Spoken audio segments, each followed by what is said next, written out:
Hello दोस्तों, आप सभी का एक बार फिर से न्यूज़ 27 में बहुत बहुत स्वागत है। दोस्तों, आज तारीख हो गई 23 जुलाई और दिन हो गए बुधवार। तो चलिए जानते हैं आज की सबसे बड़ी खबरें। अगर अभी तक आपने वीडियो को लाइक और चैनल को सब्सक्राइब नहीं किया तो जल्दी कीजिए।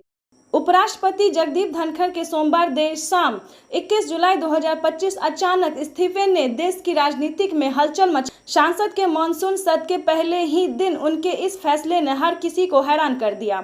उन्होंने स्वास्थ्य कारणों चिकित्सकीय सलाह का हवाला देते हुए राष्ट्रपति द्रौपदी मुर्मू को अपना इस्तीफा सौंपा, जो स्वीकार कर लिया गया। अब उनकी जगह नए उपराष्ट्रपति के चुनाव की प्रक्रिया जल्द ही शुरू होगी और नए एनडीए गठबंधन जल्द ही अपना उम्मीदवार घोषित कर सकता है।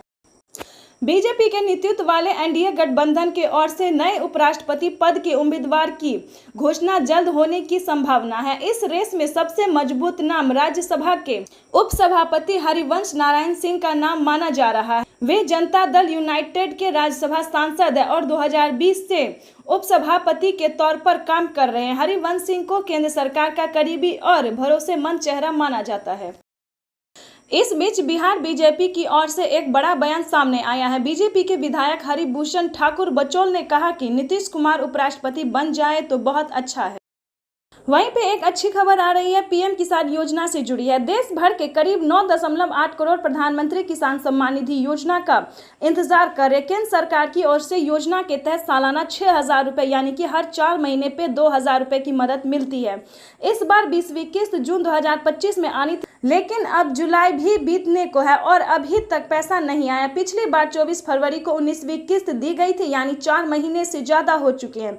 ऐसे में सवाल उठना लाजमी है कि आखिर 2,000 रुपए की अगली किस्त कब आएगी। तो चलिए जानते हैं इस वीडियो में आपके साथ पूरी। न्यूज़ 27 के मुताबिक प्रधानमंत्री मोदी 2 अगस्त 2025 को वाराणसी के दौरे पर होंगे। पिछले साल भी खरीफ सीजन में जब पीएम वाराणसी आए थे तब 17वीं किस्त का ऐलान यहीं से किया गया। इस बार भी उम्मीद है कि पीएम मोदी अपने संसदीय क्षेत्र से पीएम किसान योजना की 20वीं किस्त का ऐलान कर सकते हैं। अगर ऐसा होता है तो किसानों को 2 अगस्त के आसपास 2,000 रुपए मिलने की संभावना है। हालांकि इसको लेकर अब तक केंद्र सरकार की ओर से कोई आधिकारिक तारीख घोषित नहीं हुई है। मीडिया रिपोर्ट की माने तो पीएम किसान योजना की अगली किस्त का अब अंतिम प्रोसेसिंग स्टेज पहुंच चुका है। सारी प्रक्रिया जो है दोस्तों वो पूरी हो चुकी है। माना जा रहा है कि अगर सब कुछ ठीक सरकार अगस्त की शुरुआत में ही किसानों के खाते में पैसा ट्रांसफर कर देगी। सरकार की तरफ से अभी तक कोई ऑफिशियल घोषणा जो है वो नहीं हुआ है, लेकिन तैयारियां जो है पूरी हो चुकी है। दोस्तों, अगर आप भी पीएम किसान योजना से जुड़ना चाहते हैं तो सारी प्रक्रिया को पूरा कर लीजिए और आवेदन की जो प्रक्रिया है वो जल्द ही पूरा कर लीजिए, क्योंकि पीएम किसान योजना की जो राशि है वो कभी भी जारी हो सकती है।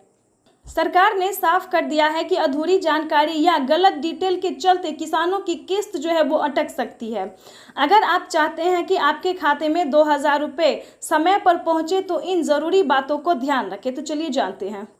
चलिए अब कुछ जरूरी जानकारी जानते हैं। ईकेवाईसी पूरा होना जरूरी है। अधूरी ईकेवाईसी के कारण पैसा अटक सकता है। बैंक अकाउंट आधार कार्ड से लिंक होना जरूरी है। अगर लिंक नहीं है तो ट्रांजैक्शन फेल हो सकता है। डीबीटी ऑप्शन ऑन होना चाहिए ताकि पैसा जो है वो सीधे आपके अकाउंट में ट्रांसफर हो। बैंक डिटेल सही होना चाहिए। आईएफएससी कोड अकाउंट नंबर नाम में कोई गड़बड़ी नहीं होनी चाहिए। लाभार्थी लिस्ट में नाम जरूर चेक करें, नहीं तो आपको किस्त नहीं मिलेगी। जगदीप धनखड़ ने स्वास्थ्य कारणों का हवाला देते हुए उपराष्ट्रपति पद से इस्तीफा दे दिया। मुख्य कारण जस्टिस यशवंत वर्मा के खिलाफ महाभियोग का नोटिस माना जा रहा है। राज्यसभा में विपक्ष के 63वें सदस्य के हस्ताक्षर वाले प्रस्ताव को उन्होंने स्वीकार किया, जिसकी जानकारी सरकार को नहीं।